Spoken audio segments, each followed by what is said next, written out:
Ya. A ver, voy a ir pasando lista, ¿ya? A ver, Magalia Acuña.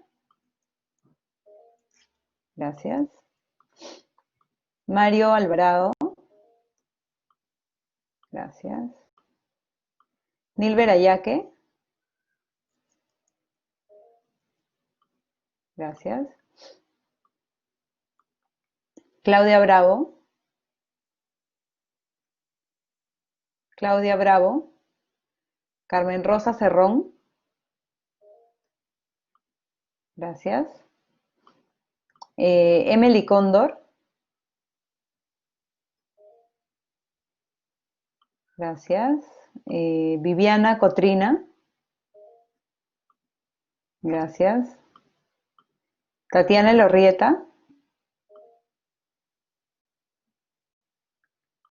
Gracias. Eh, Vi que alguien me escribió. Déjame que termine de pasar la lista y luego vuelvo a llamar, ¿ya? Carlos Estrada. Gracias. Álvaro Flores. Gracias. Andrew Gutiérrez. Gracias. Santiago Gers. Gracias. Sofía Jo. Álvaro Juárez. A Sofía y Álvaro. Gracias. Miguel Llerena. Gracias. Marlon Medina. Gracias. Eric Mesa. Gracias. Héctor Ortiz. Gracias. Pilar Pineda. Gracias. Diana Ponte. Gracias. Diego Quiroga. Diego Quiroga. Carlos Rejas. Gracias. Víctor Risco. Gracias. Alejandra Samame. Gracias. Daniela Soto.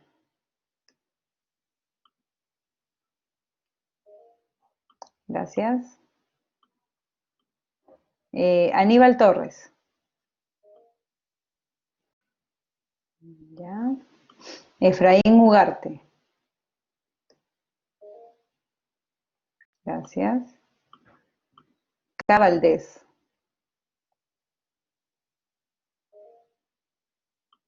Gracias. Valeria Valdivia.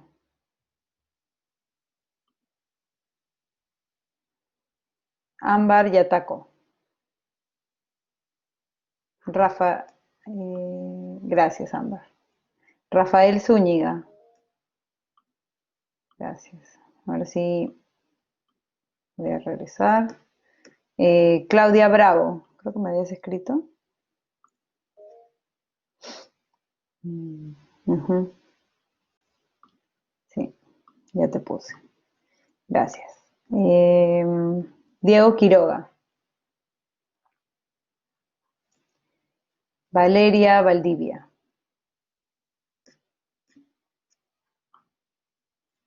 Ah, listo. Ya te puse Valeria.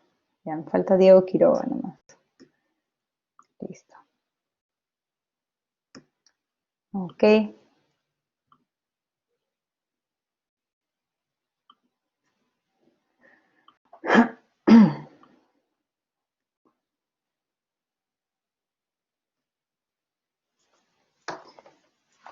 Listo. Bueno, la clase pasada estábamos viendo los tres casos de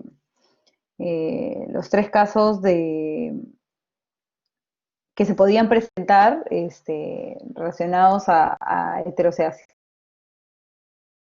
sea, habíamos visto por un lado los tests que podíamos utilizar, vimos 3 tests, ¿no? El Bruch-Pagan, el test de White, el Goldfeld-Quant, para determinar si existe o no existe heterocedasticidad, y si concluimos que existe heterocedasticidad, ya habíamos derivado, ¿no? Habíamos mostrado por qué teníamos que hacer algún tipo de corrección o utilizar esa metodología de mínimos cuadrados generalizados para estimar de manera correcta la varianza de los estimadores y los estimadores también, ¿no? O sea, ambas cosas se veían afectadas por la existencia de heterocedasticidad en los errores. Entonces, habíamos visto que podían ocurrir 3 casos. El primer caso, creo que los pusimos, ¿dónde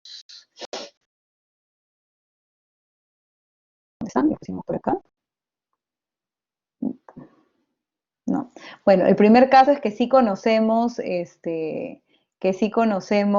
la matriz omega, y si conocemos la matriz omega, esencialmente nosotros utilizamos esa misma matriz para ya sea calcular MCG, introduciendo la matriz omega dentro del estimador, o de lo contrario, hacer alguna transformación a los datos, ¿ya? Hacer alguna transformación a los datos y empezar a utilizar MCO, ¿no? O sea, esa era la alternativa, las 2 opciones que teníamos cuando conocíamos omega, ¿no? Vimos un ejemplo en donde lo que hacíamos era transformar todo el modelo y luego estimar MCO, ¿no? Con el modelo transformado. Y dijimos, bueno, cuando tiene justamente esa forma que pusimos en el modelo, tiene otro nombre que se llama mínimos cuadrados ponderados, ¿ya? Ese fue el caso 1.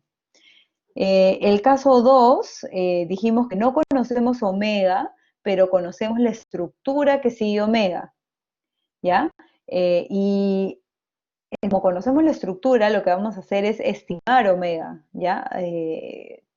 Tener alguna estimación ya en lugar de usar omega, vamos a utilizar omega sombrero, y con ese omega sombrero vamos a incorporarlo en nuestra estimación, y en lugar de llamarse mínimos cuadrados generalizados, se va a llamar mínimos cuadrados generalizados factibles, ¿ya? Entonces lo que nosotros necesitamos es saber qué tipo de estructura va a tener omega, y lo que quiero hacer hoy día es ponerles un ejemplo, porque vimos la fórmula general, pero creo que con un ejemplo va a quedar más clara, sobre todo la distinción entre el caso 2 y el caso 3, que creo que no quedó tan claro la clase pasada.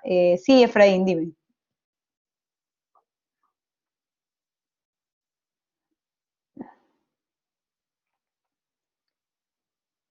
Puedes abrir tu micro si quieres.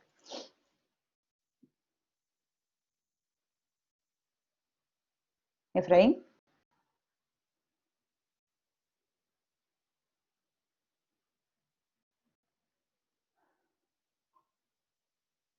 Bueno, no te escuchamos.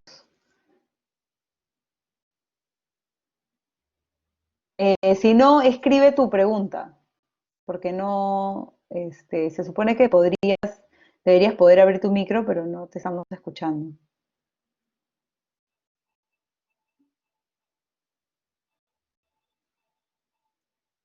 Escribe por chat tu pregunta y te la resuelvo, Efraín. No te preocupes, no te preocupes. A ver, teníamos una pregunta de Valeria. Dice, ¿cuál es la diferencia entre mínimos cuadrados ponderados, mínimos cuadrados generalizados y mínimos cuadrados generalizados factibles? Ya, buena pregunta. Lo más fácil de distinguir es mínimos cuadrados generalizados y mínimos cuadrados generalizados factibles. La diferencia entre estos dos es que factibles implica que hemos hecho una estimación de omega, que no conocemos exactamente omega, pero sí la hemos estimado y estamos utilizando esos valores estimados. Por eso eh, cambia, ¿no? A factible, a mínimo cuadrado generalizado factible. Mínimos cuadrados ponderados es un caso particular de mínimos cuadrados generalizados, cuando, bueno, el ejemplo que les traje, ¿no? O sea, cuando hay una variable que termina dando, siendo el factor que genera la heterocedasticidad de los errores, y simplemente al dividir por variable o al dividir por la raíz cuadrada de la variable, dependiendo cómo, si es que afecta, en el ejemplo que vimos, por ejemplo, la varianza del estimador era afectado por esa variable al cuadrado, entonces solamente teníamos que dividir por la variable. Al hacer esa transformación, terminábamos dando pesos diferentes, a las observaciones, dependiendo de,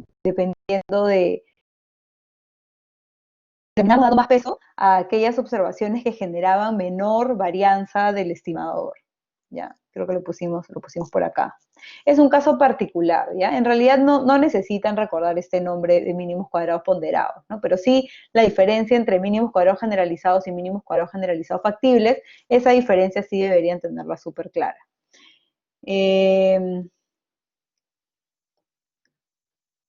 A ver. Sí, en mínimos cuadrados generalizados conocemos omega, sí, Valeria. Sí, es la metodología general en donde conocemos omega y luego la vamos modificando en función al caso particular en el que estamos. Ok, entonces en el caso 2 dijimos que no conocemos omega y lo vamos a estimar, ¿no? Y ese es el ejemplo. Sí, Álvaro. Eh, Buenos días. Sí, tengo duda. O sea, en general los tres casos lo que buscan, y corrígeme si estoy mal, es siempre transformar el modelo y hacer mico para como objetivo buscar que la varianza del estimador sea eficiente, ¿cierto? Quieres no solo la varianza, sino el mismo estimador, acuérdate que se ve afectado por la matriz omega. Y hay esencialmente dos maneras de hacerlo. O sea, tú podrías transformar el modelo y correr MCO, o de frente correr MCG. Ya. Pero justo en la PD había un tema que le pregunté al JP, que era, por ejemplo, el médico, mínimos cuadrados generales factibles. Ok, transformo el modelo y hago la minimización como mico. Ujú. Y, ok, salía una varianza eficiente, pero él me decía que no necesariamente el estimador te va a salir incejado. ¿Podrías decirme a qué se estaba refiriendo? Bueno, ya esas preguntas así súper particulares de lo que el JP quiso decir o no quiso decir es bien difícil de contestar, ¿ya? El, A ver, lo que hacemos es, con mínimos cuadrados generalizados factibles, lo que queremos hacer es tener una estimación de omega. En función a eso, ajustar tanto nuestro estimador beta como el estimador de la varianza. Ajustamos ambos, ¿no? Eso es lo que estamos haciendo en la metodología, ¿no? Eh, Cuando nosotros conocemos omega, estamos seguros que el estimador que encontremos va a cumplir este, con todas las, ¿cómo se llama? Las características que debe cumplir el estimador, ¿no? Pero si lo estamos estimando, ya estamos introduciendo algún tipo de error, estamos permitiendo algún tipo de error. Entonces, nosotros, acuérdense que en MSG habíamos hecho la derivación que el estimador MSG, cuando metemos omega, ese estimador sigue siendo MELI, ¿ya? Pero en mínimos cuadrados generalizados factibles, como parte de una estimación, y bueno, quizás a eso se refiere el jefe de práctica, no podemos estar completamente seguros que ese sea el MEDI, pero va a ser nuestra mejor aproximación, ¿no? O sea, es la mejor aproximación a la que vamos a poder llegar. Ok, Esa o es sea, la diferencia entre ambos. ujú. O sea, no habría, digamos, con esa transformación y minimización de los mínimos cuadrados, como que un objetivo sobre otro. O sea, que prefiera más la eficiencia que la ensajadez. Los dos se buscan a la vez. Sí, O una los dos los buscas a la vez, sí, los dos igual de los buscas importante. a la vez, sí. Ah, ok, Busca los dos a gracias. la vez. O sea, recuerda, sí, de nada. O sea, recuerda que tu fórmula de MCG, tanto del beta como de la varianza del estimador, ahora dependen de esa matriz omega. Por lo tanto, en mínimos cuadrados generalizados factibles, también tanto el estimador como la varianza del estimador depende de ese omega estimado, ¿no? En ambos casos. Ok, entonces en el caso, he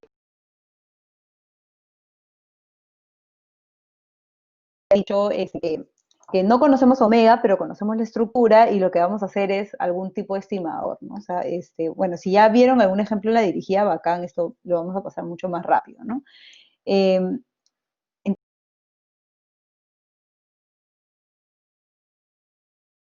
la pantalla, y ahí regresó.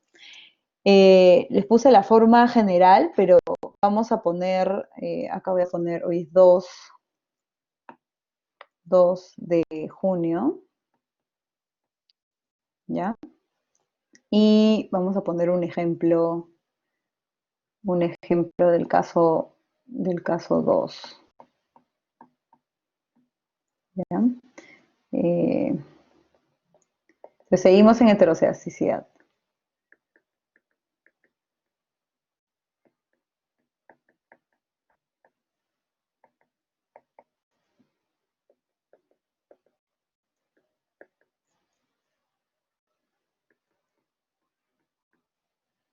Entonces no conozco omega, pero conozco la estructura.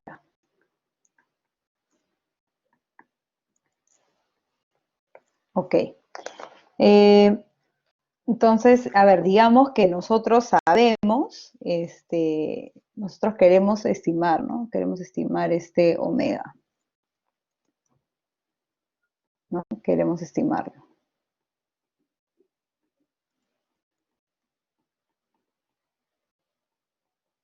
¿ya?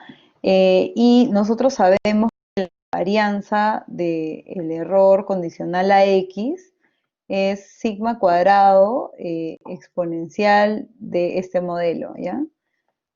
Modelo de regresión lineal. Por si acaso este ejemplo, el que estoy poniendo acá abajo es de Wooldridge, ¿ya? Esto es Wooldridge. O sea, la parte más general que les puse en la clase pasada era del Green, pero esto ya es Wooldridge. Eh, más delta 2, x2, más puntos suspensivos, delta k, xk. Ya, imagínense que sabemos que esa es la estructura, ¿ya? Siguen una relación lineal eh, en función a las explicativas de todo el modelo, ¿ya? ¿Por qué exponencial?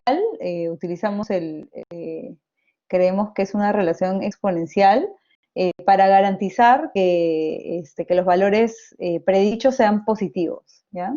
Porque estamos hablando de una varianza, ¿no?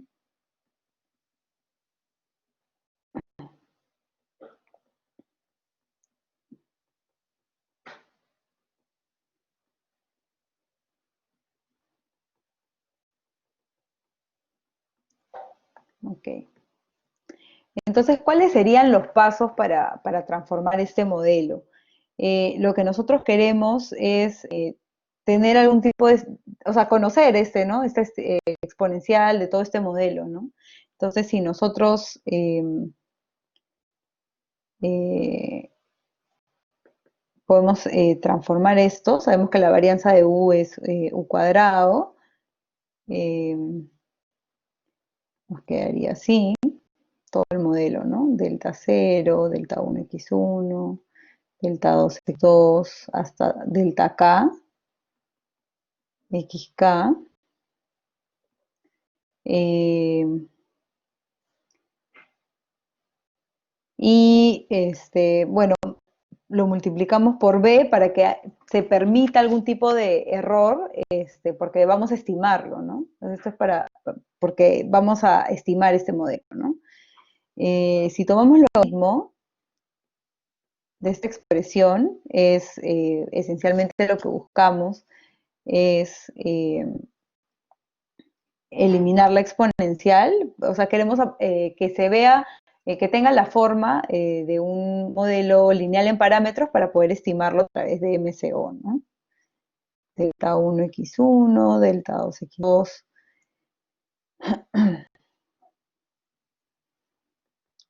Puntos suspensivos, delta k, xk, más un error que vamos a llamar e, ¿ya? Pero claro, nosotros no conocemos u cuadrado, ¿no?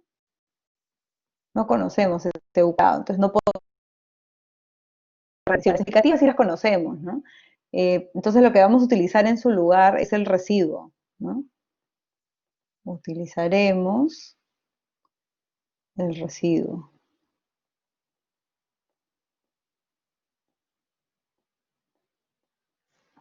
¿Qué implica eso? Implica que en un paso previo nosotros vamos a estimar una regresión, si quieren lo ponemos por acá, eh, para eso estimaremos una regresión y sub i igual a beta 0, beta 1, eh, eh, así mejor.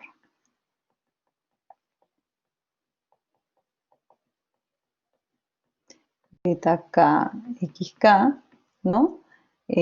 Más un sombrero, ¿no? Entonces, el modelo general, yo guardo los residuos y luego los voy a usar como una variable dependiente para estimar lo que está, para estimar esta ecuación de acá, ¿no?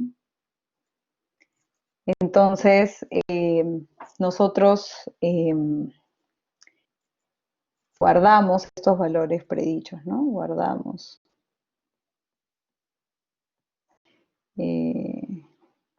estos valores predichos y tomamos logaritmo,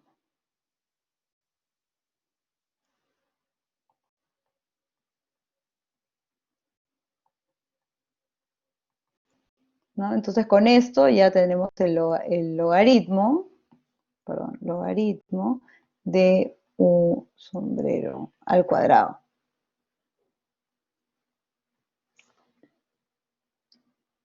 Y con esto ya podemos estimar la regresión, ¿no?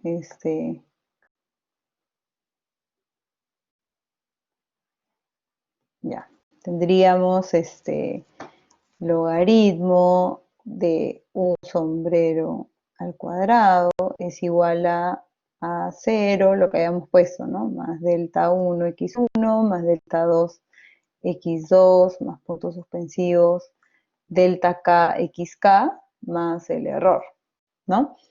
Nos van a salir algunos valores predichos,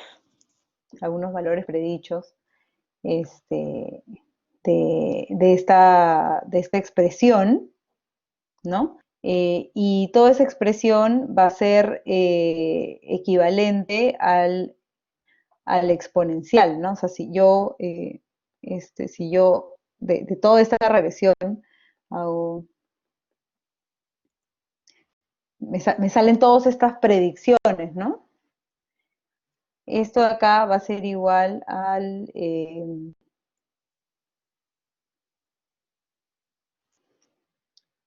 a todo esto, ¿no? Delta 1 a 0 sombrero, delta 1 sombrero x1, delta 2 delta k xk.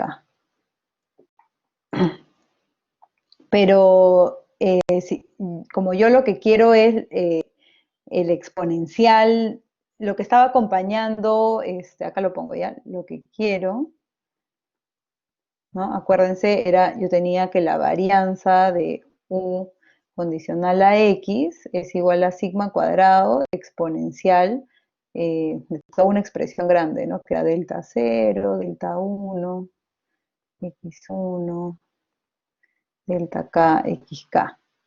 Yo quiero esta expresión, esto es lo que yo quiero, esto quiero, ¿no?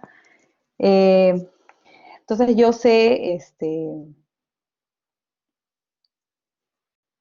que si yo le aplico exponencial al logaritmo, voy a poder recuperar esto, ¿no? O sea, porque esta ecuación de acá abajo, la de acá, la derivé de esta, ¿no? O sea, cuando yo le tomé logaritmo a la exponencial, me quedó toda esta expresión. Entonces ahora tengo que regresar a la expresión anterior.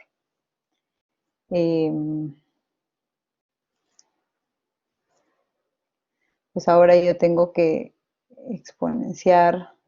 Vamos, mm,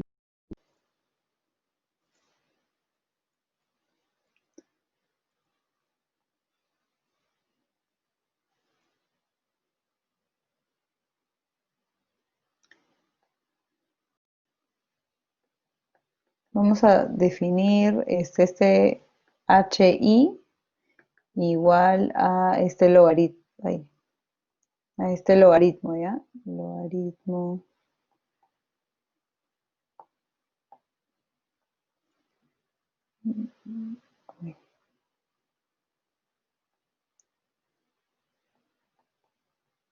Ya, todo esto le vamos a decir HI, ¿ya? Para que no sea el logaritmo estimado del residuo, o sea, muy grande, ¿no? Entonces, para resumir, lo que vamos a hacer es, eh, es resumirlo. Valeria, lo que pasa es que la consecuencia es que no tendría, o sea, no tendría sentido tener una varianza negativa, ¿no? Entonces, por eso estamos haciendo el esfuerzo de asegurarnos de que todas esas predicciones sean positivas. Esa es o sea, la implicancia es que no tendría pues lógica, ¿no? Sí, entonces estamos forzando a que nos hagan predicciones positivas.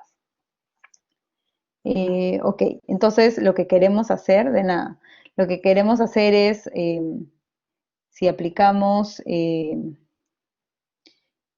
si exponenciamos, ¿no?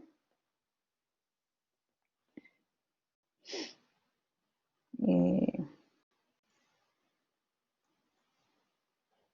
HI, recuperamos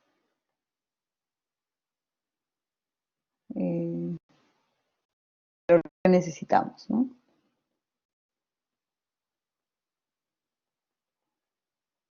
Que era que le pusimos la estrellita, ¿no? Entonces vamos a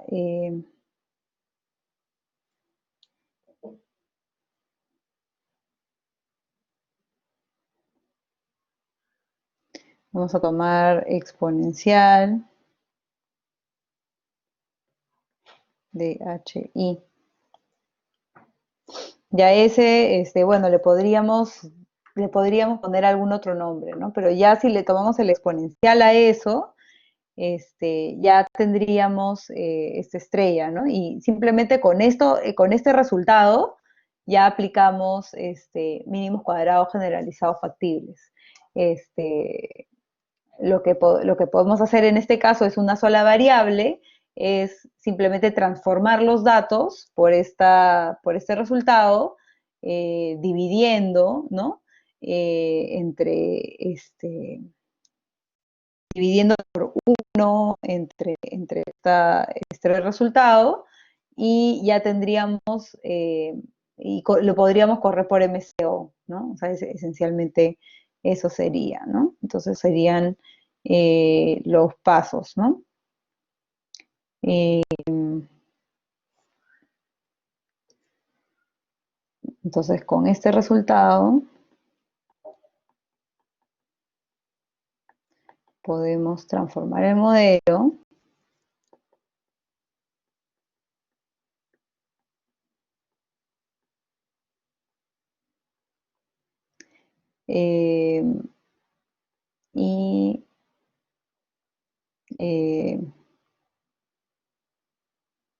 calcular por MCO. ¿Ya? A este resultado, al resultado que nos salga, ¿no? El estimado resultante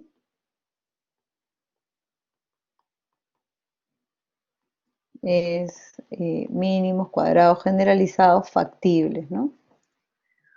Entonces o sea, es similar al caso anterior en donde conocíamos omega, solo que como en realidad no conocemos omega, sino tenemos que estimarlo, hay estos pasos intermedios en los que estimamos el omega para luego hacer la transformación al modelo y bueno, corremos por MCO y el estimador, el resultado que nos salga, ya se llama mínimos cuadrados generalizados factibles, ¿no?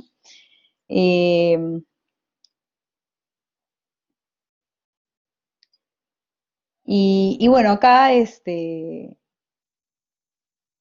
lo que la pregunta de, creo que era de Álvaro, es que este estimador mínimos cuadrados generalizado factible eh, no es Meli porque no conozco Omega, ¿no?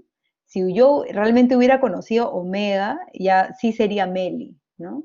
Pero como la estoy estimando, el estimador ya no va a ser insesgado, pero sí va a ser consistente, ¿no? Si quieren lo pongo por acá. O, no sé, recordar que como no conozco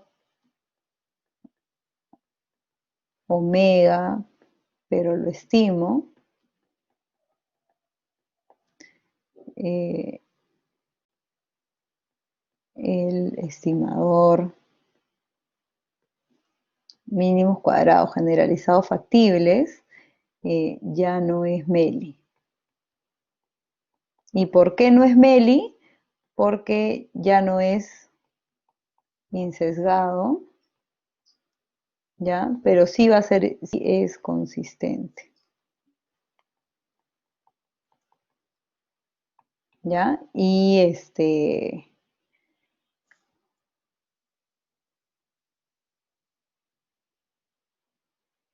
sí, Aníbal, es porque ambos te van a dar el mismo resultado. O sea, tú calculas MCO, pero sobre un modelo transformado. Entonces, el estimador que te salga, el dato que te salga al final, es lo mismo que al que tú llegarías si tú pusieras, que si tú, no sé, a mano calcularas. Es la manera de calcular mínimos cuadrados generalizado factible a través de un MCO, de un modelo transformado. No sé si ahora sí está quedando claro.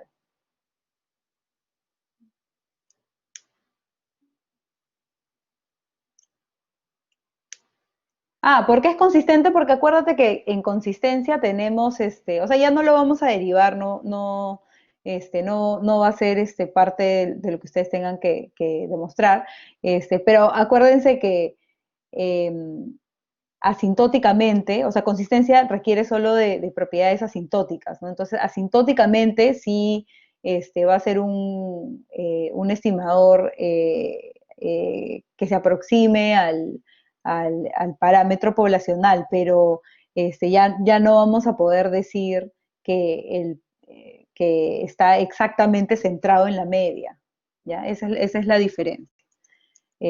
O sea, bueno, tiene que ver con que creemos que este estimador de la varianza, asintóticamente va a ser el verdadero omega, ¿no? Pero no sabemos a ciencia cierta que ese sea, ¿no? Ese es intuitivamente por qué podemos afirmar esto, pero no vamos a hacer la derivación. Sí, es porque es una estimación, exacto. Ah, claro, si simplemente ignoras la heteroceasticidad, ¿no? Si ignoras la heteroceasticidad y calculas un MCO, claro, eso estaría sesgado también.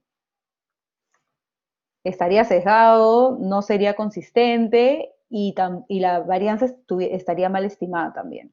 Entonces acá no es insesgado, es consistente y la varianza está bien, es eficiente, ¿no?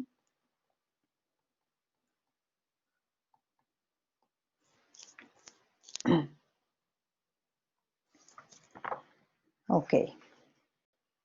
Y bueno, el test de White, la corrección de White, que ya la habíamos visto en la clase pasada, les había puesto la fórmula, les había dicho que no íbamos a ahondar mucho en la demostración, pero la idea es, yo ahora con el tercer caso ni siquiera conozco que tiene esta forma de que es delta 0, delta 1, X1, X2. Sino que simplemente ya ni siquiera voy a hacer estos pasos de estimar eh, el logaritmo de los residuos al cuadrado, sino de frente voy a utilizar el residuo al cuadrado. Esa es la diferencia con White, ¿ya? Eh, a ver, hay otra pregunta. Sí, Valeria, lo que pasa es que no ponen el logaritmo estimado, el logaritmo estimado. Lo que quise hacer fue reducir un poquito la notación del Wooldridge, pero es lo mismo. Eh, a ver, Álvaro dice, o sea, el mínimo color generalizado factible, se transforma el modelo, hacemos la minimización del MCO, pero aún con los cuatro supuestos de MCO sin sesgadez no se cumple MELI porque llegas a porque no llega, claro, exacto, exacto. ¿Y por qué no llegamos a eso? Porque hay un omega estimado de por medio.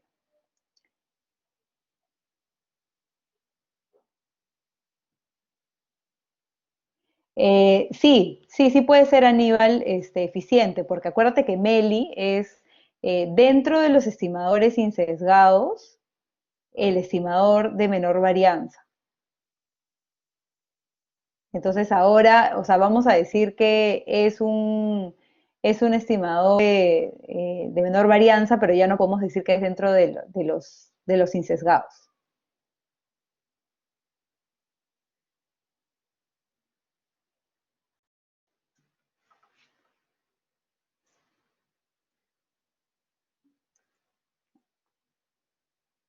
Ok.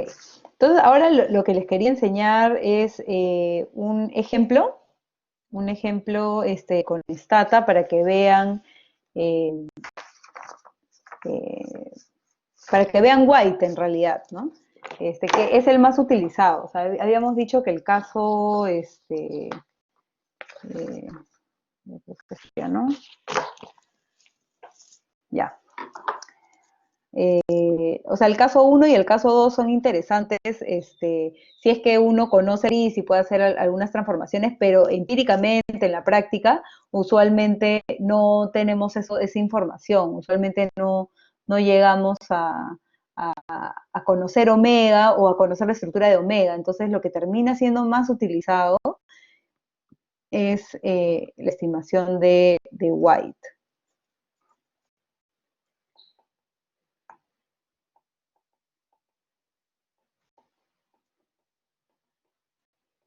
Ya. Entonces, lo que yo les quiero mostrar es que cuando hacemos la corrección de White, ¿ya? Entonces, corramos una regresión, ¿ya? A ver, olvidemos todo lo que está arriba. Si quieren, a ver, voy a mover acá la pantalla. ¿Ya? Entonces, corramos una regresión entre el logaritmo del salario, educativo, experiencia, tenure en la empresa donde trabajas y urbano, ¿ya? Esas variables.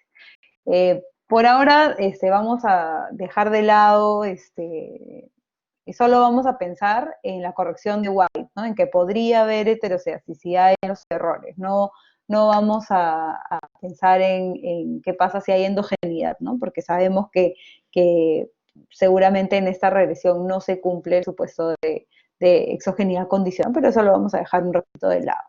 Lo que yo les quiero demostrar es que si hacemos la corrección de White, ¿ya? Esa corrección de los errores, lo único que vamos a alterar son los errores estándar y no los coeficientes, y que es muy sencillo de implementar en Stata, y de hecho cuando datos de corte transversal, usualmente se hace esta corrección porque usualmente sí existe heterocedasticidad de los errores, ¿ya? Entonces, bueno, primero corremos el MCO, Ahí tenemos algunos resultados bueno, a estas alturas del ciclo ya conocemos, en realidad todos los estadísticos que están ahí ya los sabemos cómo interpretar. Eh, lo único que vamos a hacer es aumentar este coma R al final. Este coma R es de errores robustos de White. Entonces, si ustedes comparan estos dos pantallazos, se van a dar cuenta que los betas en la corrección de White no cambian, son exactamente iguales, ¿no? O sea, por ejemplo, el de experiencia es 0.0154, abajo también 0.154, ¿no? Todos estos coeficientes no cambian. Lo único que está cambiando es el error estándar, ¿no?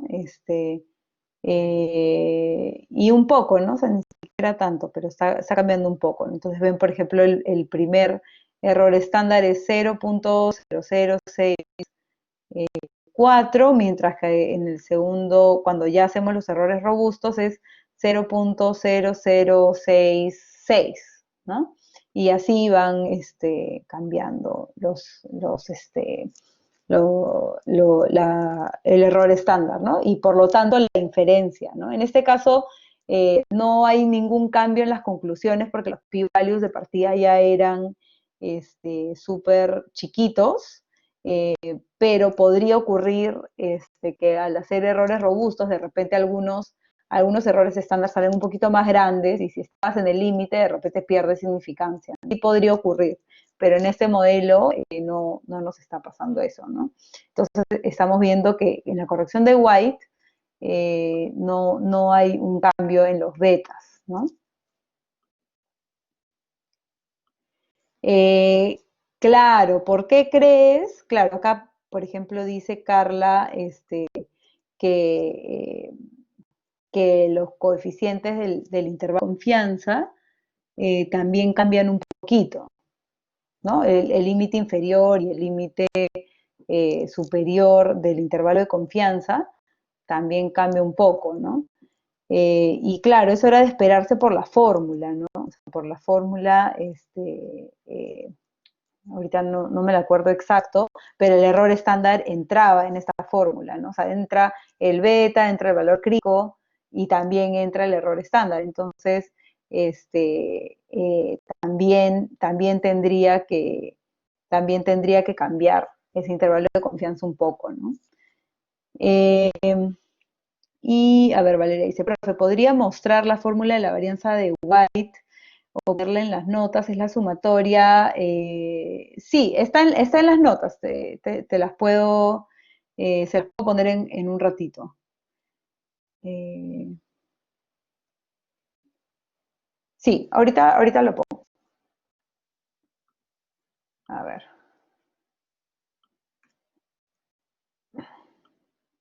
Ay, me equivoqué.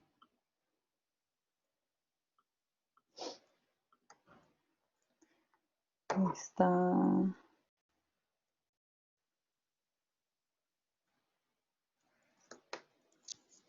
Es esta de acá.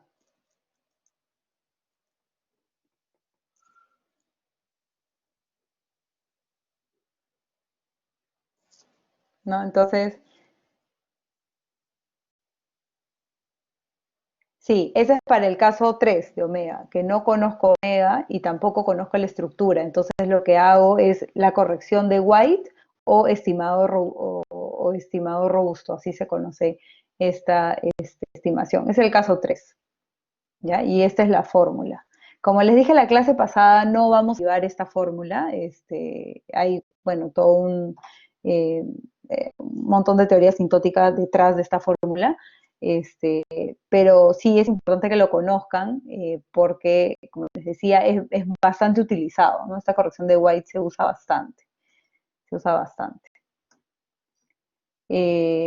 Y lo último que les quería, es de la clase pasada, por si acaso. Y lo último que les quería mostrar, era un poco regresando al Stata, eh, que a veces nosotros sabemos que la estructura de correlación de errores es a algún nivel agregado, ¿ya? O sea, de repente no sabemos exactamente qué variables o qué forma funcional tiene esa matriz omega, pero de repente conocemos, ya vendría a ser un caso particular, este, creo que es esto ya más empírico, ¿no? No sabría exactamente en cuál, eh, bueno, creo que vendría a ser como el caso 3, pero ya no es a nivel individual, sino a nivel de agregado. Entonces, ¿qué podría suceder? Podría suceder que de repente eh, yo pienso que los errores la varianza del error de la gente que vive en la zona urbana eh, tiene algún tipo de relación entre sí, y la varianza de los errores de la gente que vive en la zona rural también se parece entre sí. ¿Ya? Entonces yo, dentro de esta matriz omega, en lugar de permitir que digamos, que cada observación tenga su propia varianza, si recuerdan, eh, de los ejemplos de la matriz omega que pusimos en la primera clase, esencialmente teníamos un subíndice I para cada individuo, ¿no? Entonces, lo cual permitía que cada individuo tenga en el extremo su propia varianza, ¿no? Pero podría ser que de repente yo creo que no es necesario que cada individuo tenga digamos que su propia varianza de error diferente entre ellos, sino que hay algún nivel de agregación, de repente toda la gente de un mismo distrito o toda la gente, en este caso, de la zona rural y toda la gente de la zona urbana, comparte la misma varianza del error. Si esa es la fuente de heterocedasticidad que yo considero que tienen mis datos, eh, debo incluirla en la regresión. Y como eso lo hago con lo que se llama clúster. Entonces vamos a mostrar acá. Yo le digo coma clúster y mi nivel de clúster en este ejemplo diría que es urban, ¿no? Entonces yo lo que estoy haciendo es forzar esa matriz omega eh, para que la varianza de los errores de aquellos individuos que pertenecen al mismo clúster, en este caso urbano sería un clúster y rural sería otro clúster, sea la misma, ¿no? Entonces todos los que están dentro de urbano tienen la misma varianza del error y todos los que están dentro de rural tienen la misma varianza del error, pero entre ellas son diferentes, ¿no? Y así podríamos pensar, como les decía, diferentes niveles de clúster o aglomerados también se le dice, ¿no? Entonces ese es otro tipo de corrección que yo podría hacer, este, a mis estimadores, ¿no? Entonces si lo corro ahí así, o sea, naturalmente, nuevamente solo estoy modificando errores estándar, no estoy modificando coeficientes. Si ustedes comparan los coeficientes, me salen iguales, ¿ya? Los coeficientes me salen iguales. Y en el error estándar sí hay cambios, ¿no? En el error estándar sí hay cambios. Entonces, esta es otra forma de permitir heterocedasticidad en los errores.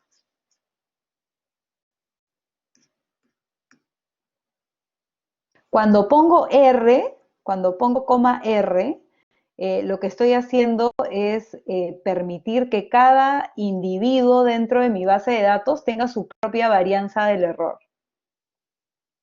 Esos son los errores robustos. ¿Ya? Esa propia varianza del error va a depender del residuo al cuadrado de ese individuo. ¿Ya? Claro, con esa fórmula grande que les mostré de la corrección de White. Lo que estamos haciendo, la matriz omega tiene todos esos elementos. Para cada individuo tiene cada uno de esos elementos. Y es más complejo, ¿no? Porque tiene las varianzas, las covarianzas, todo eso. Y lo que estamos haciendo con el CLAR, lo que estamos haciendo con el clúster es de toda esa matriz omega, digamos que partirla en este ejemplo en dos bloques. Un primer bloque que sería toda la gente de zona urbana y un segundo bloque de toda la gente que es de zona rural, ¿no? Y hacer que dentro de cada subbloque tengan la misma varianza, los mismos elementos dentro de esa matriz, ¿no?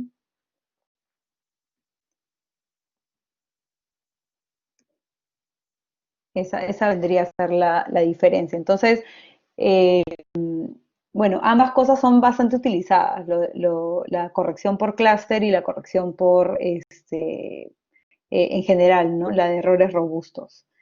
El clúster es otro tipo de heteroscedasticidad, Valeria. Es cuando tú consideras que la heteroscedasticidad, la fuente de heteroscedasticidad, está a un... Ah, ok, sí, que está a algún nivel de conglomerado, ¿no? Ahora, dentro de cada conglomerado, en este caso urbanos, sí tienen errores homocedásticos, sí, eso es correcto. Claro, o sea, tú tendrías que estar seguro que esa es la única fuente de heterocedasticidad. Si tú no sabes nada, mejor haces errores robustos de White, ¿no? ¿Qué te podría dar esa idea? En realidad las características de tus datos, ¿no? O sea, por ejemplo, si yo, creo que el ejemplo más común es si yo tengo información repetida de un hogar, al mismo hogar, yo lo entrevisto en años diferentes, seguramente la varianza del error del hogar en el periodo 1 va a tener algún tipo de relación con la varianza de ese mismo hogar en el periodo 2 y en el periodo 3 y en el periodo 4. Entonces ahí el clúster vendría a ser el hogar, ¿no? Porque cada hogar va a poder tener una varianza similar, ¿no? Eh, de verdad que no es tan sencillo, ¿ya? No es tan sencillo definir el nivel del clúster. O sea, usualmente tendrías que este, tener algún tipo de información sobre, sobre cómo se comporta tu modelo, ¿no? Y bueno, lo más conservador es utilizar el clúster a la menor unidad de observación de tus datos, ¿no? Eso es lo más conservador si no sabes nada, ¿no?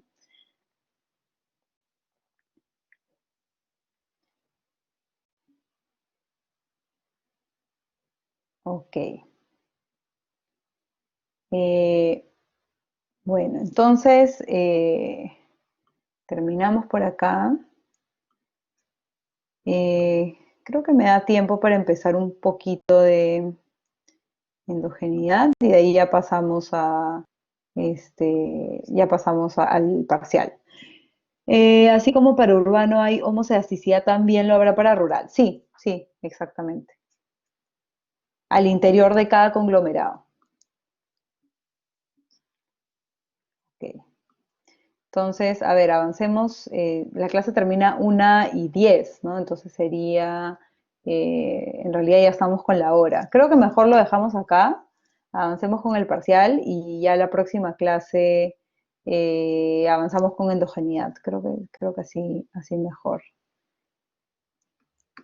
Ya, listo. Ok, entonces, a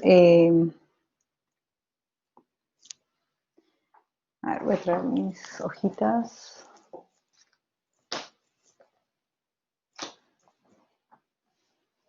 Tengo por acá.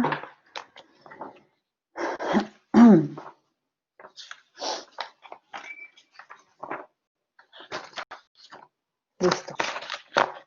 Ya, a ver, bueno, lo que yo quiero hacer es resolver rápidamente el parcial, o sea, lo que voy a hacer es, o sea, no voy a llegar a escribir una solución, o sea, completa, sino como un sketch de las respuestas, de lo que esperamos con las respuestas. Ahora sí, también hay que tener en consideración que algunas preguntas eran un poco más abiertas que otras, y va a depender o sea, cuando hablamos, por ejemplo, cuál es la dirección del sesgo, va a depender de cómo ustedes justifiquen, ¿no? O sea, qué supuestos están tomando y cómo los están justificando, ¿no? Entonces ahí ya va a depender pues de las respuestas puntuales que ustedes hayan puesto en el examen, ¿no? ¿Qué más? Bueno,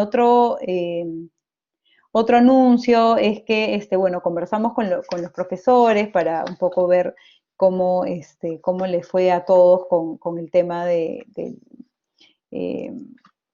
del, de la entrega de los exámenes, porque algunos tuvieron en este salón, la verdad que en general, bueno, me tomé el trabajo de anotar la hora a la que cada uno envió el examen. Eh, Muchos entregaron exactamente en el momento que tenían que entregar, otros tuvieron un poquito de retraso, no mucho, y poquitos, o sea, creo que contados con la mano, tuvieron ya un retraso un poco más grande, justificado por algún evento exógeno al momento de subir sus exámenes al Blackboard, me estuvieron escribiendo, me mandaron fotos, en fin, ¿no? Bueno, a lo que hemos llegado, profesores, es, bueno, dado que esto ha sido el examen parcial, es el primer examen en el que ustedes tienen que pues, seguir esas instrucciones, hay un tema de aprendizaje de ustedes mismos, de entender de repente de qué manera se les hace a ustedes más fácil tomar las fotos o escanear, subir, etcétera. Hemos decidido que en el parcial no vamos a penalizar por haber entregado tarde el examen, ¿ya? Entonces, bueno, o sea, las notas que ustedes ya vieron en Power Campus ya reflejan eso, o sea, a nadie se ha descontado por entregar un poco tarde. Sí les pido, por favor, para el examen final y bueno, para las siguientes exámenes que tengan, las PCs, que ya con esta experiencia ustedes procuren tener plan A, plan B de cómo subir sus archivos, de repente si ven que algo no se ve tan bien, no importa, igual mándenlo, y después de repente pueden mandar un mejor archivo, volverlo a escanear, pero para nosotros es bien importante saber en qué momento ustedes tipo dejaron de escribir, ¿no? O sea, es difícil para nosotros porque no podemos pues prenderle las cámaras, ¿no? O sea, no es igual el monitoreo del examen ahora que es a distancia que cuando era presencial, ¿ya? Entonces, o sea, estén tranquilos porque no estamos haciendo la penalización ahora, pero sí vayan pensando en qué alternativas, en qué opciones pueden tener este, eh, en qué alternativas pueden tener para el examen final. ¿Ok? Listo, chicos.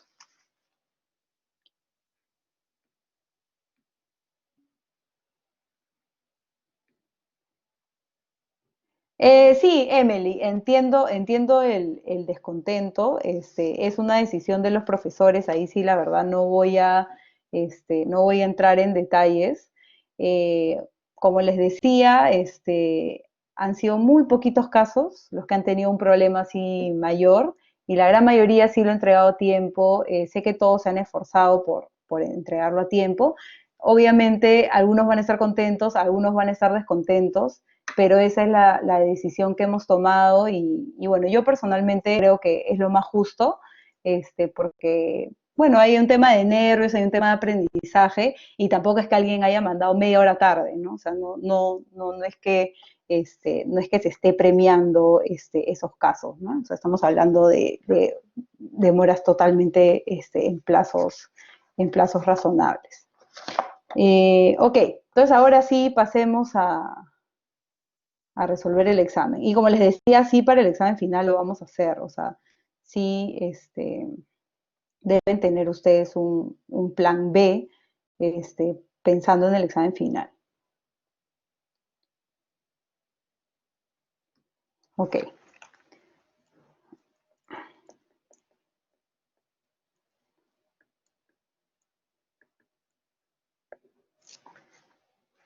Ok, entonces el examen parcial, a ver, tenía pues 4 preguntas, las leímos todas eh, eh, antes de que empiece el examen. Así que, a ver, les voy leyendo y vamos resolviendo, ¿ya?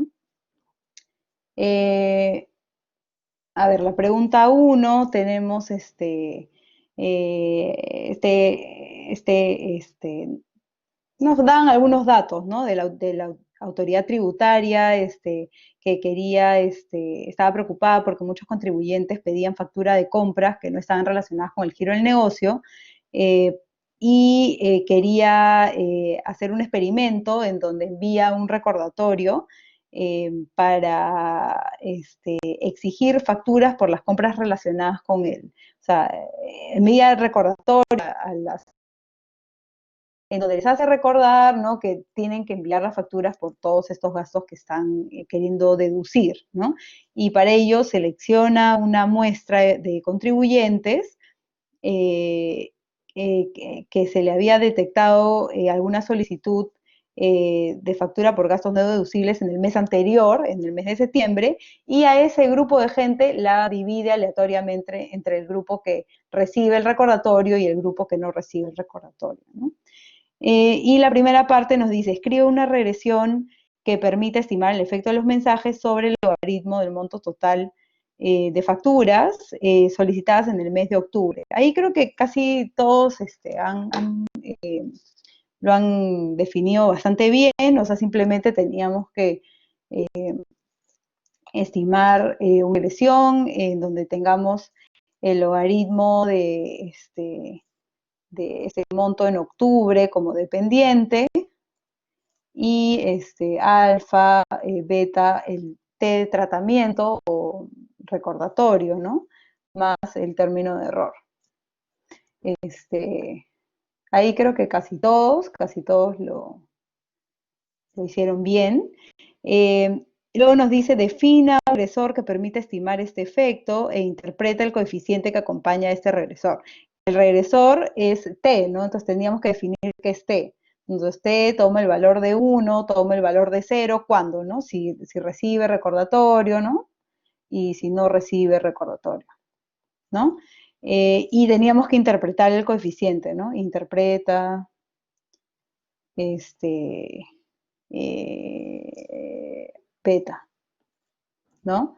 Entonces acá teníamos que acordarnos que la variable dependiente está en logaritmos, entonces esto es una semielasticidad, ¿no? Entonces había que explicar eso en la solución, ¿ya?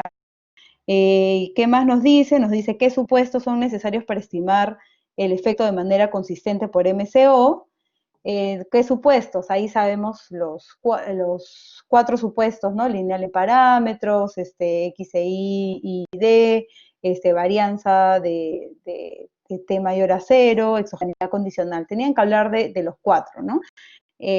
Y luego nos dice, discute si te parece razonable los supuestos, y ustedes, bueno, tenían que decirlos, y en el caso de el supuesto de exogeneidad condicional, como era una asignación aleatoria, era razonable asumir que se cumpla, ¿no? Entonces, esa es la parte A.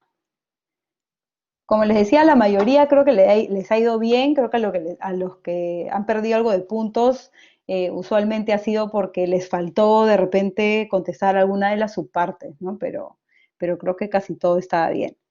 En la parte B nos dice, un colega les recomienda controlar la regresión anterior por el número de facturas citadas en octubre, para así determinar si el mensaje tuvo efecto sobre el monto solicitado por la factura. Entonces queremos añadir un control, ¿no? Esencialmente queremos añadir N octubre, ¿no? Queremos añadir ese control. entonces quieres plantear la regresión y quieres hallar el PLIM desde el estimador del efecto de los mensajes, ¿no? Entonces, acá, bueno, la mayoría lo añadió correctamente, entonces, simplemente a la regresión de arriba le añadimos otro estimador, ¿no?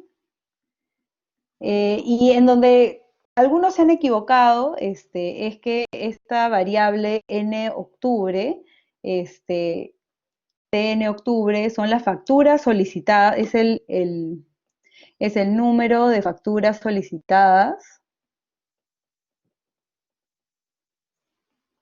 en octubre, ¿no? Entonces, esto ya es una variable ex post la intervención, ¿no? Antes, acuérdense que nosotros habíamos separado la muestra en función a los datos de septiembre, ¿no? Eso sí era ex ante, pero en octubre ya es una variable ex post la intervención. Entonces, por lo tanto, y lo hemos visto en clase, si nosotros en una regresión donde hay asignación aleatoria incorporamos variables que son posteriores a la asignación, a la intervención, esencialmente ya estamos metiendo variables de resultado, ya estamos introduciendo endogeneidad en la estimación, ¿no? Entonces, ya el PLIM no podíamos hacer de que sea igual o sea, ya no podemos asegurar que el PLIM de beta sombrero sea igual a beta, porque esta variable, n octubre, es ex post, ¿no? Este era lo que tenían que ustedes notar. La TC nos decía, la autoridad tributaria desea evaluar si el efecto del mensaje sobre el logaritmo de octubre es el mismo para los contribuyentes reincidentes que para aquellos que no son reincidentes, ¿no? Entonces, ahí estamos introduciendo una nueva variable que es R, que va a ser 1 si eres reincidente, ¿no? Y 0 no reincidente. Y esencialmente quieres ver efectos heterogéneos, ¿no? O sea, quieres ver si el efecto de recibir el recordatorio es diferente para aquellos que eran reincidentes que para aquellos que no eran reincidentes. Entonces, esencialmente, añadir una acción, ¿no? Entonces, MI octubre, alfa más beta, TI más delta, TI, R sub I más pi R sub I más un epsilon, ¿no? Entonces, como queremos ver el efecto heterogéneo, nos tenemos que concentrar únicamente en la eficacia individual de este coeficiente pi, ¿no? Veríamos esa significancia global, ¿no? Y luego la parte D era interpretar el gráfico, ¿no? En este gráfico, lo que nos salía es que teníamos, ahora eran 3 meses, era octubre, noviembre, diciembre, y teníamos los estimadores y los intervalos de confianza para cada estimador, ¿no? Entonces teníamos que, bueno, primero comentar los resultados para cada mes, para reincidentes y no reincidentes en cada mes, y luego teníamos que comentar si es que existe efecto heterogéneo en alguno de estos 3 meses. Entonces eran dos partes esa pregunta, ¿no? Entonces, bueno, describir en cada mes, los que lo hicieron, creo que no hubo problema. La diferencia, o en lo que quizás no muchos se dieron cuenta, fue cómo detectar si el efecto heterogéneo existe o no existe, ¿no? Entonces, si ustedes recuerdan este gráfico, bueno, acá, o sea, un poco chiquito, pero teníamos esencialmente los estimadores y los intervalos de confianza, ¿no? Entonces, digamos que, no sé, sea eh, un mes, sea otro mes,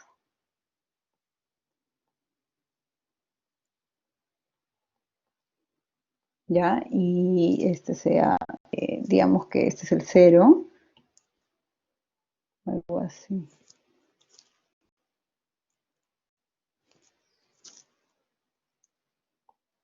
¿Ya? Y este es el tercer mes, más o menos.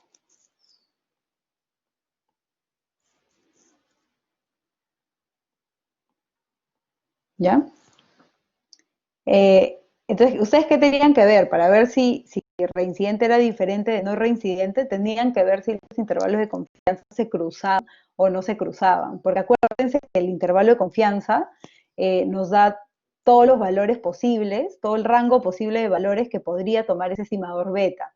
Entonces, si hay algún número que está compartido entre los dos intervalos de confianza, entonces significa que es posible que el impacto sea el mismo residentes que para los no residentes. Por ejemplo, ese era el caso de octubre. En octubre, por ejemplo, los no reincidentes, que es esta primera barrita, estaba por arriba del cero, ¿ya? Y los no reincidentes sí, el intervalo de confianza incluía el cero, ¿no? Entonces, claro, para un grupo, para los no reincidentes, era estadísticamente significativo, para los reincidentes no era estadísticamente significativo, pero era posible que el efecto de ambos sea el mismo, porque comparten el intervalo de confianza. Ese creo que fue que no todos se dieron cuenta de eso, ¿no? Pero esa era la... Entonces, solo en noviembre, que era parte de la respuesta, ¿no? Solo en noviembre los intervalos de confianza de reincidentes versus no reincidentes no se cruzan, ¿no? Entonces, esto es efecto heterogéneo.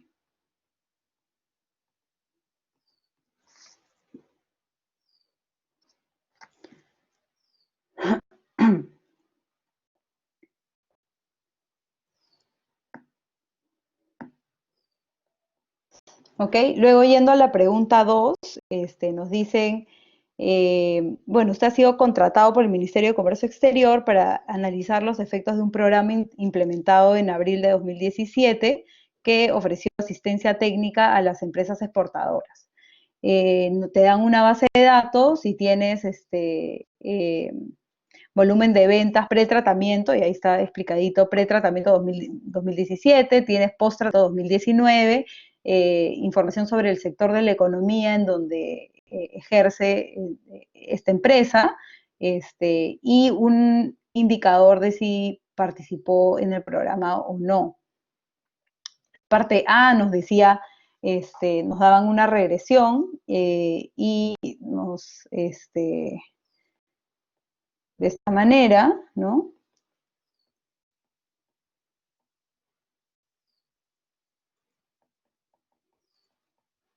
Y nos decía, considere esta ecuación 1, asuma que la única variable relevante omitida es motivación del encargado de la empresa y que esta está correlacionada positivamente con la participación en el programa. Además, asume una relación positiva entre motivación y la variable siguiente. Entonces, de partida nos decía que hay variable omitida, ¿no? Que es motivación, ¿no? Y nos decían la dirección, ¿no? Nos decían que la covarianza entre motivación y Y es positivo, ¿no? Y también nos dice que la covarianza entre motivación y participar del programa es positiva, ¿no? Entonces, con estos dos datos ya nosotros sabemos que el sesgo de beta 1 es positivo, ¿no? O sea, beta 1 está sobreestimado, ¿ya? Y luego nos dice, ¿puede concluir algo acerca del efecto promedio? Ah, no, nos dicen, usted estima la ecuación y encuentra que beta 1 es pequeño y no significativo. De hecho, esto lo hemos hablado en clase, ¿ya? Puede concluir algo acerca del efecto promedio del programa sobre las firmas beneficiarias. Justo vimos este caso en la clase, ¿no? O sea, si yo sé que el valor que yo estime está sesgado hacia arriba, ¿ya? Yo sé que el verdadero valor va a ser más pequeño, ¿ya? Si ese valor sesgado hacia arriba ya es pequeño y no significativo, entonces por lo tanto el verdadero valor, con mayor razón, va a ser más pequeño, ¿no? Entonces yo sí puedo concluir que el programa no incrementa las ventas promedio de las firmas.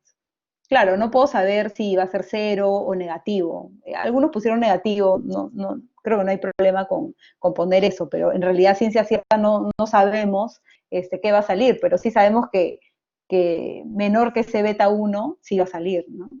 Entonces sí podíamos concluir, ¿no?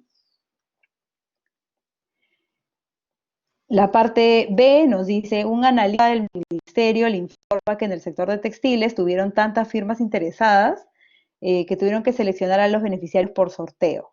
Entonces hubo una asignación aleatoria, ¿no? Propongo un modelo econométrico para el sector textil para examinar si el programa tuvo efectos heterogéneos por nivel de ventas pre-tratamiento, ¿no? Entonces teníamos que poner la misma regresión, ¿ya? Pero ahora vamos a añadir esta variable de ventas pretratamiento que es YI0, ¿no? Que estaba definida en el problema.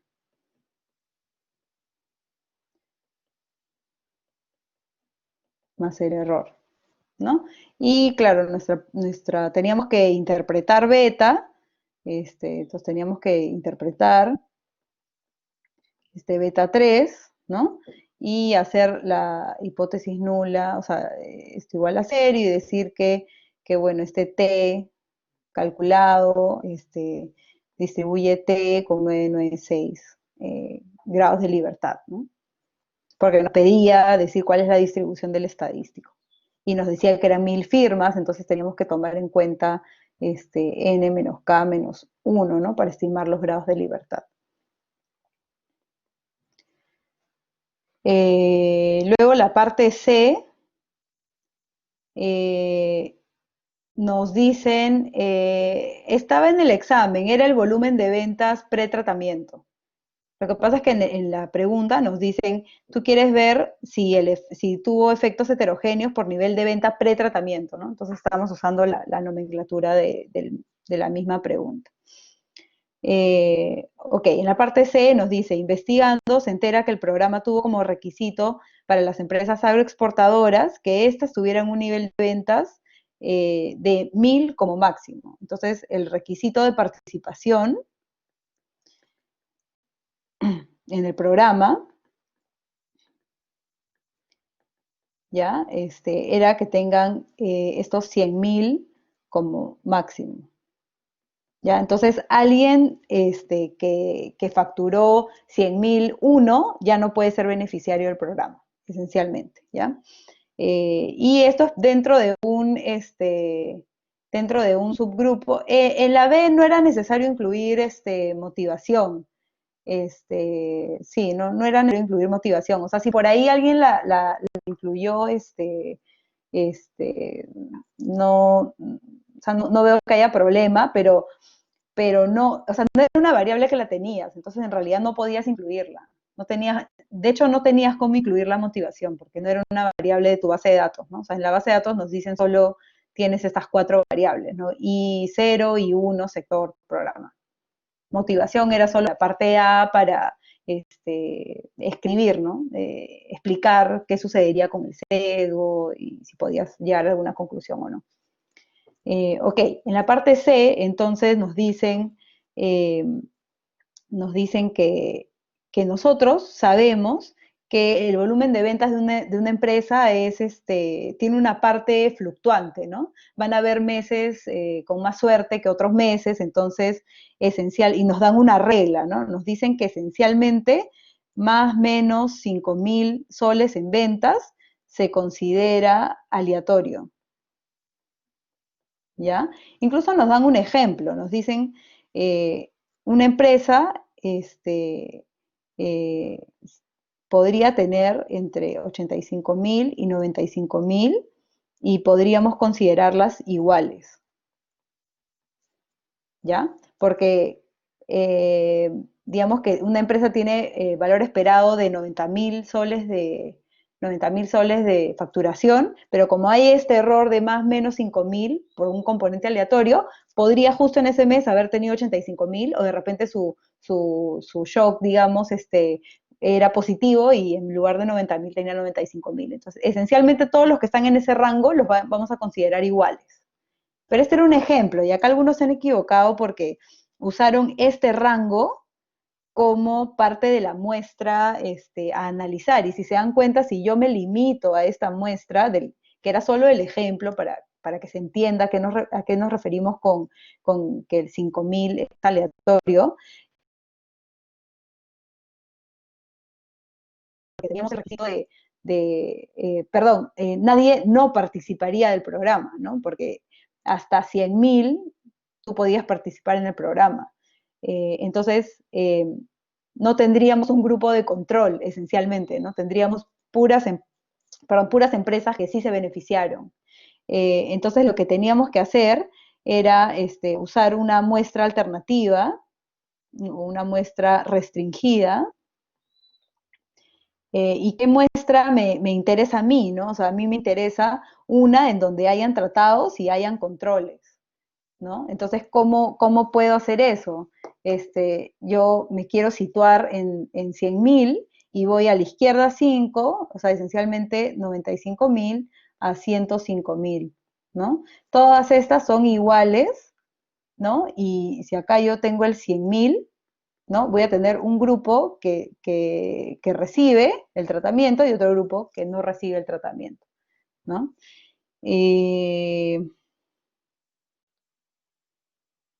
Ya, entonces, bueno, la estrategia era hablar de esto, ¿no? Que puedo restringir mi muestra, estimar una regresión para esta submuestra, y también me preguntaban si el impacto sería válido para todas las empresas del sector agroexportador. Y bueno, ahí, claro, como me estoy enfocando en un grupo particular de empresas, es difícil generalizar porque de repente las empresas más chiquitas, si existen retornos heterogéneos al programa, hubieran tenido un impacto diferente, ¿no? Entonces, era hablar un poco de efectos heterogéneos por nivel de ventas de la empresa, ¿no? Y luego la parte D nos dice, ¿habría algún problema con su estrategia anterior si usted nota que algunas firmas subreportan las ventas? Eh, Entonces, claro, acá ya dependía cómo ustedes sustenten, ¿no? El mayor problema es que, o sea, como hay un criterio de máximo para ser beneficiario, podría ser que de repente las que son, no sé, las que quieren beneficiarse más del programa subreportan más y de repente tienen algunas otras prácticas que afectan también las ventas. Entonces, tenían que hablar de todas estas relaciones para decir cómo eso podría hacer que tus estimadores ya no sean consistentes, ¿no?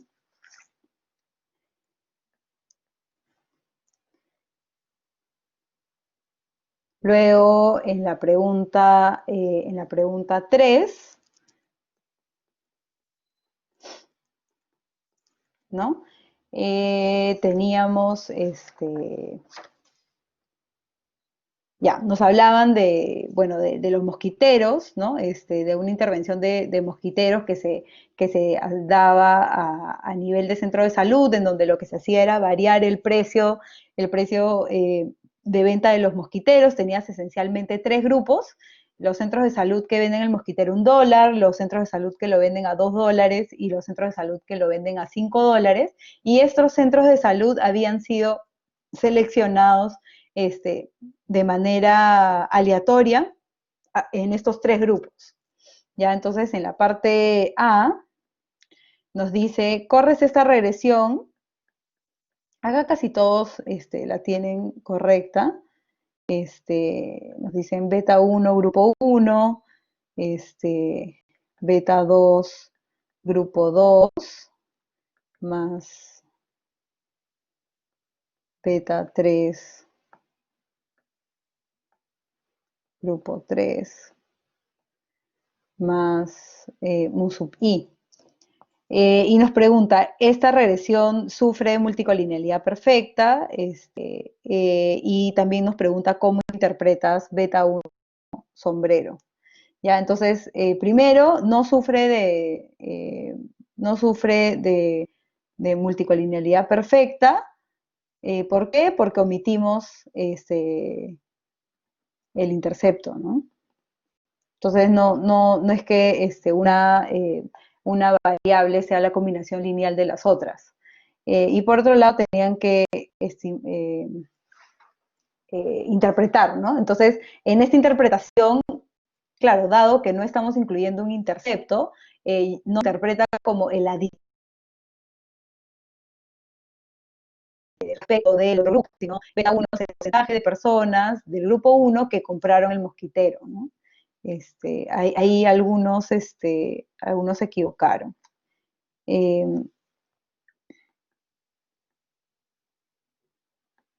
Luego en la parte B, nos dan unos resultados. Nos dice, en esta regresión ya estaba excluido el intercepto y nos pedían estimar la curva de demanda. Acá muchos, creo que está dividido. Hay varios que sí lo hicieron bien. O sea, acá lo que tenían que darse cuenta era que como ya se había excluido el intercepto, había que, para el grupo 2 y el grupo 3, había que subir la constante, ¿no? Entonces, bueno, le salía una cosa así, ¿no? Incluso se decía, este va a ser 1, este va a ser 2, este va a ser 5, y esencialmente poner acá los puntos de la curva de demanda, tenían que poner cuánto salía, creo que este era 0.64, 0.73, y no, al revés lo estoy haciendo.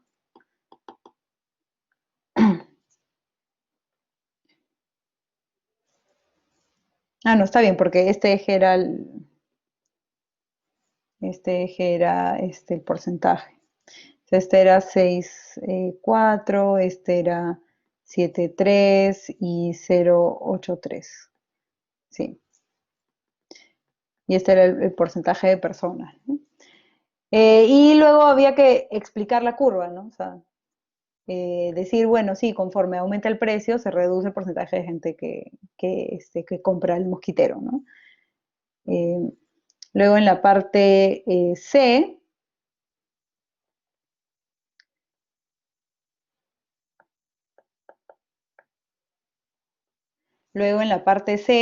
nos dice, bueno, ¿te interesa saber si las personas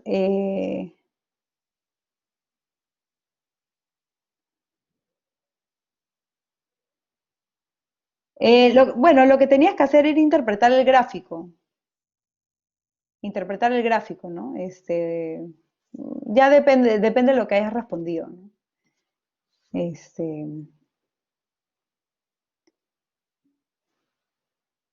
Ok, entonces te interesa saber si las personas que pagan más por los mosquiteros terminan valorando más y por lo tanto lo usan más. Entonces nos daban una serie de resultados en donde nada salía estadísticamente significativo, ¿no? Incluso nos daban el F estadístico de significancia conjunta. Acá veíamos el F, nos salía 1.14, el p-value 0.37. Entonces, como no te hablaban de un grupo específico, no te decían que el grupo 2 en relación al 1 o que el grupo 1, si no te decían el que paga más, usa más, tú tenías que ver la significancia conjunta de los grupos, ¿no? Entonces nosotros con estos resultados lo que veíamos es que no se puede rechazar la hipótesis nula de que en conjunto todos estos grupos lo usan de manera igual, ¿no? Esa era la conclusión, ¿no? Luego, en la parte D, nos hablan de un segundo experimento, ¿no? En la parte D nos dicen, hubo un experimento adicional en donde hubo un sorteo en el que se otorgó un descuento extra solamente dentro de los centros de salud que vendían al precio más alto. ¿Ya? ¿Cuál era la idea de este experimento extra? Querían tener a un grupo de gente que tuviera la misma disposición a pagar, o sea, que hayan querido pagar lo mismo, que eran $5, pero que efectivamente pagaron precios distintos, ¿no? Porque algunos en el sorteo y otros no ganaron el descuento del sorteo. Entonces nos dan unos resultados donde nuevamente, bueno, la única variable explicativa que estaba ahí salía no significativa, y por lo tanto nosotros decíamos que no existe un mayor uso entre las personas que pagaron más por el mosquitero, ¿no? Entonces ahí, o sea, lo que tenían que hacer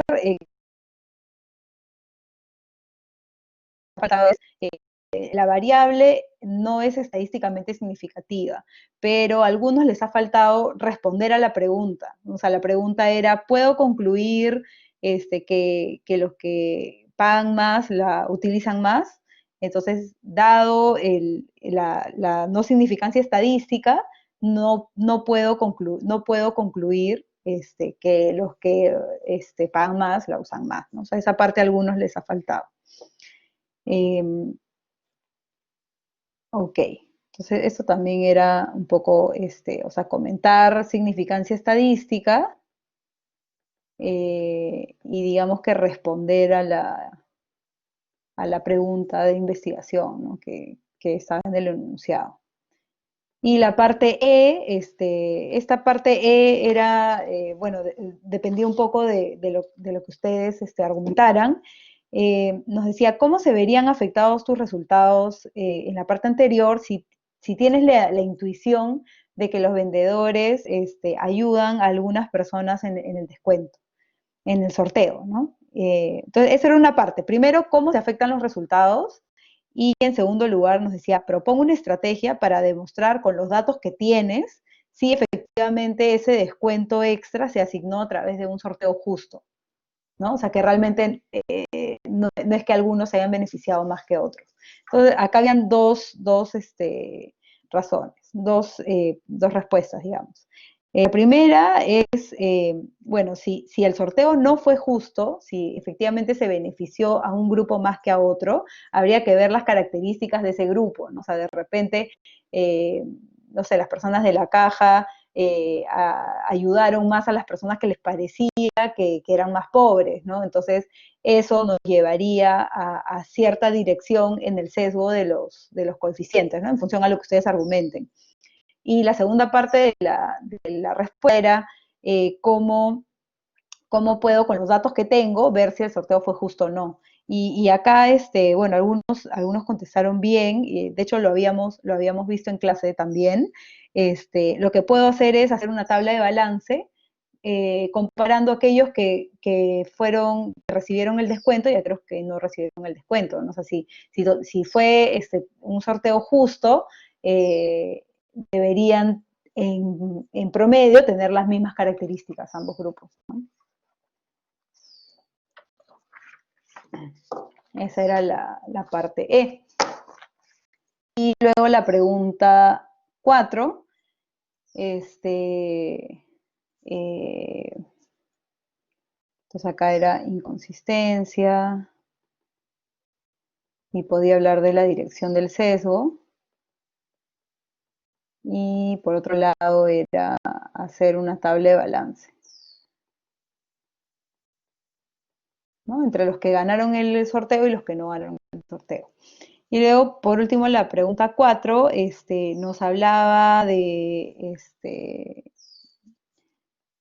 un ratio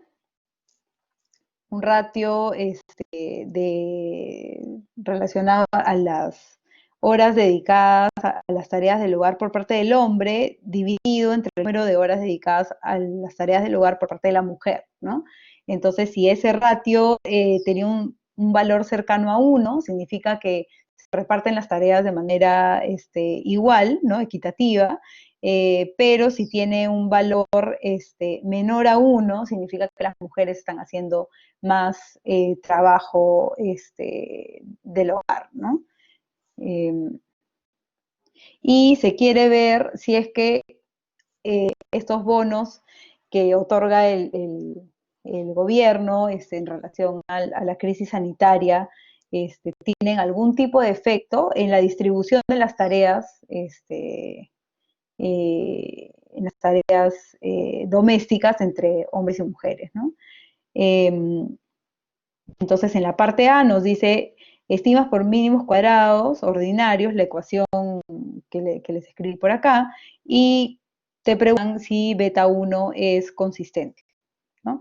Entonces, bueno, acá creo que la mayoría ha dicho, bueno, las personas que reciben el bono no son iguales a las que no reciben el bono, porque estamos hablando, y lo decía el enunciado, que son las familias en situación de pobreza las que reciben el bono. Entonces, pueden haber algunos factores no observables dentro del error que estén relacionados tanto con el ratio como con el bono, ¿no? Y había que hablar sobre el potencial dirección o signo del sesgo, ¿no? Entonces ahí dependía de ustedes qué argumentaban, ¿no? O sea, qué relación consideran que puede existir entre pobreza y el ratio. Esencialmente eso era lo que ustedes tenían que poner alguna hipótesis sobre esa dirección y en función a eso ya podían hallar la dirección del sesgo, ¿no? Esa era la A. La B nos dice, propongo una estrategia para hallar el efecto causal del bono sobre el ratio de distribución de tareas del hogar. Acá creo que la mayoría también lo respondió bien, esencialmente hacer una asignación aleatoria, ¿no? Luego en la parte C habían tres, hipótesis que se querían hacer sobre efectos heterogéneos. Cada una tenía su puntaje, digamos, y entonces tenían que poner la regresión, la hipótesis nula y el estadístico que tenían que estimar para cada una las, de las estimaciones, ¿no? Entonces, una era efecto diferenciado para los hogares en que el jefe del hogar tiene educación superior o más. El segundo era efecto diferenciado según edad, aquellos que tienen más de 40 versus menor o igual a 40. Y el tercero era ambos a la vez, ¿no? Efecto heterogéneo según educación y según edad, ¿no?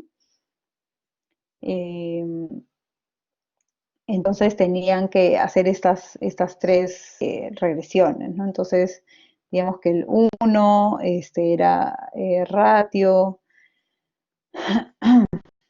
beta 0, beta 1 bono, beta 2 S de superior, ¿no? De educación superior, beta 3 bono por superior, más epsilon i. Más la hipótesis nula, que siempre es sobre el término de interacción, ¿no?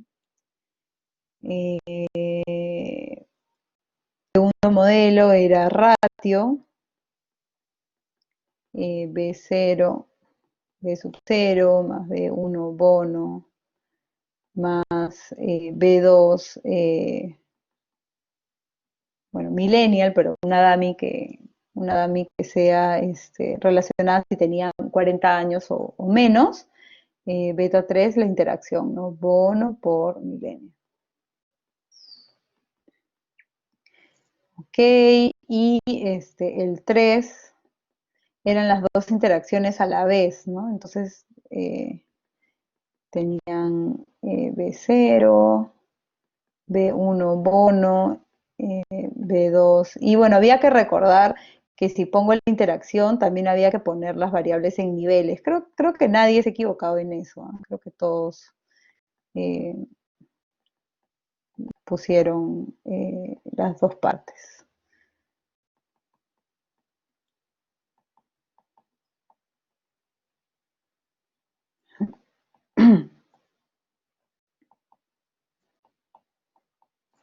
¿No? Entonces yo quería mi hipótesis nula, que beta 3 es igual a 0, eh, y que beta 5 es igual a 0.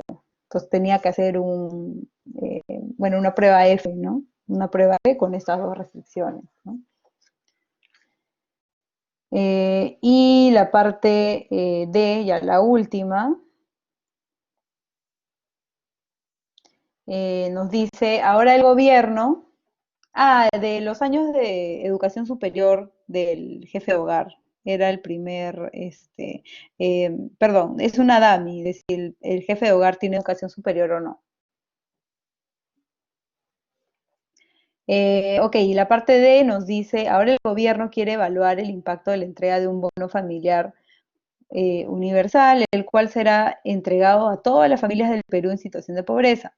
Dado el gran esfuerzo logístico que implica repartir un bono a esta escala, el gobierno estima que puede repartirnos en 300 distritos por mes, y le piden proponer una estrategia para medir el impacto.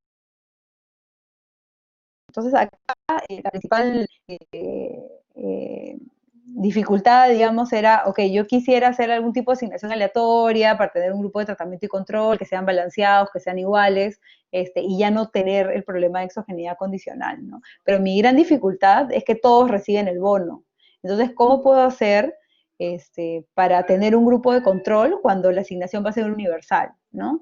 Entonces tenía que aprovechar esta dificultad logística, y algunos sí se dieron cuenta en el examen, en que en realidad, por más que quiero llegar a todos, no puedo llegar a todos a la vez, ¿no? Y esto es algo que ocurre con bastante frecuencia en la práctica, ¿no? Entonces, ¿quiénes van a ser mis grupos de control? Son aquellos que reciben el bono después, ¿ya? Entonces, una respuesta era, bueno, aleatorizo la entrega gradual del bono. Entonces yo tenía 1.800 distritos, lo divido entre 300, y bueno, ahí digo, ahí ya tengo 6 grupos, ¿no? Tengo 6 grupos y puedo eh, aleatorizar el orden, o sea, aleatorizar los distritos dentro de estos 6 grupos, ¿no? Entonces, cosa que tengo un grupo 1 que recibe la intervención primero, pero que en características es exactamente igual al grupo 2, al grupo 3, al grupo 4, ¿no? Hay algunos que con razón me dijeron, bueno, hay algunos distritos que será más fácil de llegar que otros, entonces de repente va a ser difícil poder compararlos. Ya iba a depender un poco de la respuesta, ¿no? Pero esta era, digamos que la más obvia, eh, eh, eh, para responder, ¿no? Ok, chicos, y eso era todo el examen, ¿no? Es que en el enunciado te decían que solo puedes repartir 300 distritos por mes. Solo puedes llegar a 300 distritos. Entonces, como les decía, ¿cómo selecciono un de control si todos van a recibir el bono? Entonces, lo que tenía que aprovechar era que no todos van a recibirlo en el mes 1. En el mes 1, el gobierno solo va a llegar a 300 distritos, no a los 1.800, ¿no? Entonces, yo lo que puedo hacer es, a esos 1.800 distritos, los separo en 6 grupos, ¿no? De tal manera que llego a 300 distritos el primer mes, a otros 300 distritos en el segundo mes, a otros distritos y así, ¿no? Y como aleatorizo los grupos, puedo comparar al grupo 1 contra el grupo 2 o contra todos los demás. Grupo 1 contra 2, 3, 4, 5 y 6, ¿no? Esa era bueno, una respuesta. Sí, chicos, justo ahí alguien me preguntó, a eso quería llegar. Estas son las eh, soluciones sugeridas, digamos, del examen.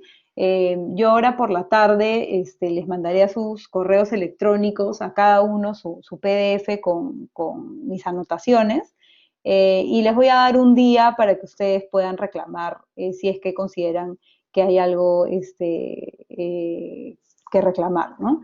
Entonces, nada, les mando el correo ahora por la tarde y van a tener hasta mañana, fin del día, para mandarme un correo electrónico con, pues, yo les aviso cómo me pueden, bueno, correo electrónico creo que va a tener que ser, los reclamos si es que los hubiera. Y ya eso sería todo.